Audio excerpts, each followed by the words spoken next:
What's going on, everyone? Hope you're having a nice Elden Ring. I know I sure am. Today I got another guide for you, and I'm going to be showing you the best way to start a new character.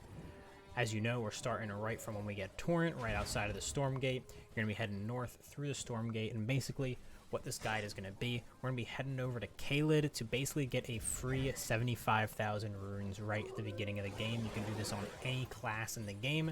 In fact, I picked the worst class to do this with, the hero, and the reason is to be able to do this, we have to level up our decks once, but this is super easy. Everything is going to be along the way. It's almost too convenient to be true, but Miyazaki has set it up for us in this way. You're going to be able to start the game out with pretty much 24 free levels, and super useful for if you just want to get a little bit ahead in your build and character in the early game. You're also going to get access to, I think, 3 Dragon Hearts, as well as unlocking a new spell in the Dragon Chapel. All you want to do is follow the route I'm taking here over to Caelid. Obviously skip over all the enemies. Don't want to attack any of them, don't want to bother with any of them. We're just being fast. We love Alexander the Pot, but unfortunately, you know, right now we're going for speed. We're going to have to ignore him for right now. But, like I said, just follow this path through Limgrade over the Caelid. And once we get at Caelid, we'll be able to really get started on what we're trying to do here.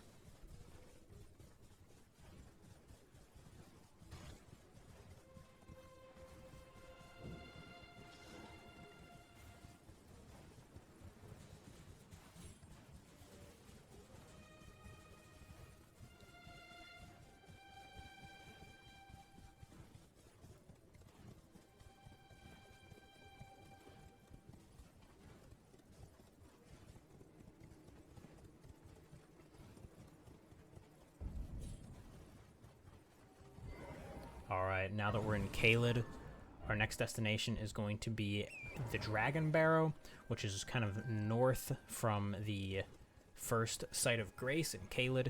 And at the Dragon Barrow, we got 2 objectives, basically. First objective is we need to get access to a weapon with bleed on it.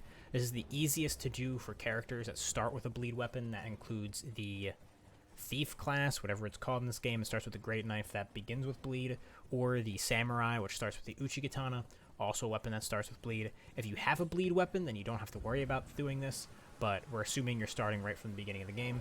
So in that case, some of the starting classes don't have a weapon that starts with bleed. You're going to want to grab that Site of Grace right there at the start of the Dragon Barrow. It's pretty important.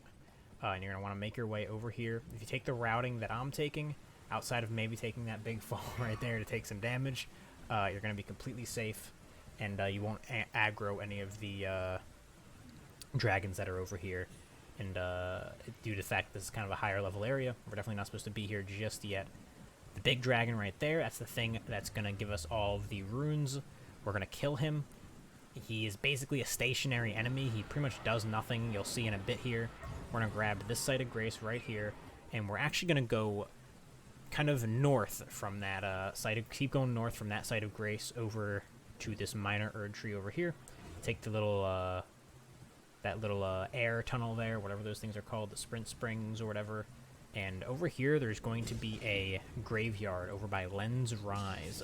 And conveniently enough, in this graveyard, there are 3 different consumable golden runes.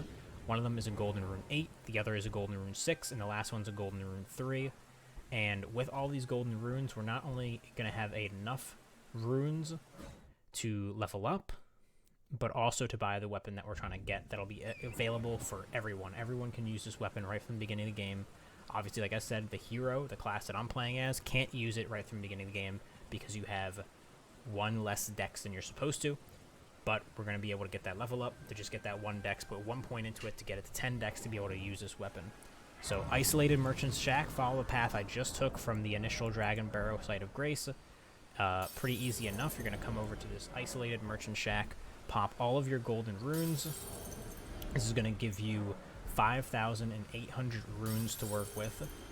You just want to talk to the guy, and you want to purchase 1 weapon, and that's the Spiked Cestus. The Spiked Cestus have a 8 in strength, 10 in dex for the requirement, but the important thing here is that they apply bleed. They build up bleed on your opponent. Melina is going to try to get me to go over to the round table hold here. I'm going to tell her that I'm on that Sigma male grind set and I got no time for any maidens. So instead, I'm going to level up. I'm not going to do any of that right now. And we're going to pop that 1 point into dexterity to be able to actually use the spiked cestus. Unfortunately, if you don't have the requirements for a weapon, you don't apply the status effect associated with it. So you do have to meet the requirements to use the weapon to be able to actually apply the status effects. Once we're back over here, back by the big dragon, you're going to want to put on the spiked cestus. And this is going to take a little bit, but that's why we have the bleed weapon to speed things up. Otherwise, this would take literally forever. And you want to come over right by his tail, and you literally just want to do what you do on a Friday night, you know? You just want to go to town, beat that shit. Just really start pulverizing it.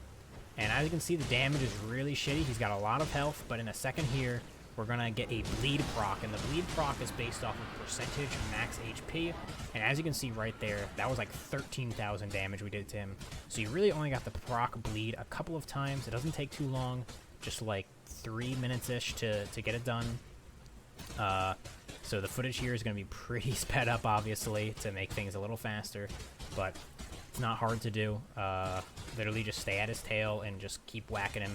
He won't do anything to you. He won't even hurt you. None of the enemies will aggro you as long as you're this far back. That's basically it. Just keep whacking it. Just keep going at it. And eventually he will die.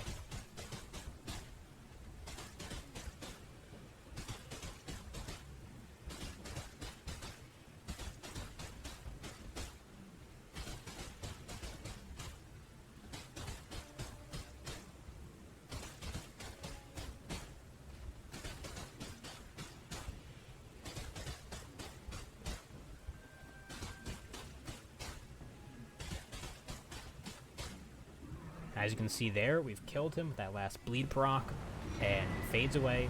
50,000 runes at first, 5 dragon hearts, and then another 25,000 for the fact that the dragons around him die, for a total of 75,000 runes. That's without any, nothing like the silver scarab talisman or the gold scarab talisman, whatever it's called, or the one of the pickled foots. You could use those right before he dies to get even more runes. And as you can see here in the level up menu, I'm just going to put it all into dex. We're going to go from 10 all the way up to 34, which is a total of 24 levels. My recommendation, I just put it in there just, for the sake of it. My recommendation would be put it into Vigor and get your health up a whole lot in the early game to really help out with that early game. In my opinion, the best way to start a new character. Super fast, super easy. Anyways, hope this helped you guys. If it did, remember to leave a like, leave a subscribe, and I'll catch you in the next one.